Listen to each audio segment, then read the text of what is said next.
ഇത് നമ്മുടെ ബനാന മാവാണ്. ബനാന ജംബോ പ്ലാന്റുകളാണ്. നിങ്ങൾക്ക് ഒന്ന് നോക്കാം, ഏതിലും മോശം ഉണ്ടാവില്ല. കണ്ടോ, കൈ വെച്ചാൽ ഇനി തൊട്ടടുത്തത് നോക്കൂ, ഒന്നും നമുക്ക് പോകുമ്പോൾ കൂടുതലാ കുറയില്ല. മാഷാ അല്ലാ. പിന്നെ ഇത് നമ്മളെ തൊടിയിൽ കയറിനോടത്ത് കാഴ്ച നിൽക്കുന്നുണ്ടല്ലേ, കഴിഞ്ഞ വർഷം നമ്മൾ വെച്ചതാണ്. ഇതിന്ന് ഒരെണ്ണം എടുത്തിട്ട് കഴിഞ്ഞ വർഷമല്ല, അതിൻ്റെ തലേവർഷം നമ്മൾ വെച്ചതാണ് ഇത് കവർ ചെയ്യുന്ന സമയത്ത്.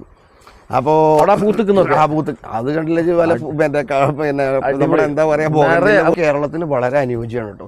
കാരണം അത് നമ്മൾ തെളിയിച്ചു. കാരണം നമ്മുടെ രണ്ട് മാവ് നിൽക്കണില്ല, രണ്ടിൻ്റെ ഒരു കമ്പ് പോലും ഒഴിവില്ല. ഒരു കമ്പിന്ന് 3-4 പൂവാ നിൽക്കണില്ല. നീ ഒന്ന് വാ, നമുക്കൊന്ന് ക്യാമറ കാണിക്കുമ്പോൾ നമുക്ക് മനസ്സിലാവുമല്ലോ. മാവിന്റെ വണ്ണം നോക്കി. ഇതേ തൈ കൊണ്ടുവരുമ്പോൾ ഇതാണ് ഇവിടെ ഫസ്റ്റ് വന്ന ബനാന മാവ്, നമ്മൾ ഫസ്റ്റ് ഇറക്കിയതാണ്. അതിൽ നിന്ന് നമുക്ക് കുറച്ച് നമ്മൾ ഭൂമിയിലും വെച്ചു, മണ്ണിലും വെച്ചു, അവിടെ 2 പീസ് വെച്ചു, ബാക്കിയുള്ളത് നമ്മൾ കവർ ചെയ്തു. ഇതിന്റെ ഡബിൾ വണ്ണം ഉണ്ട് അതിനകത്ത്. മറ്റല്ല ഇനി ഇങ്ങനെ അങ്ങോട്ട് പോകുന്നു. ഇതൊക്കെ ബനാനയാണ്. ബനാന ബാഗിന്റെ മരങ്ങൾ വേണമെങ്കിലും നമ്മളടുത്തോടെ സ്റ്റോക്ക് മാവ് എല്ലാ വെറൈറ്റീസും ഉണ്ട്. നല്ല ഹെവി പ്ലാന്റ്.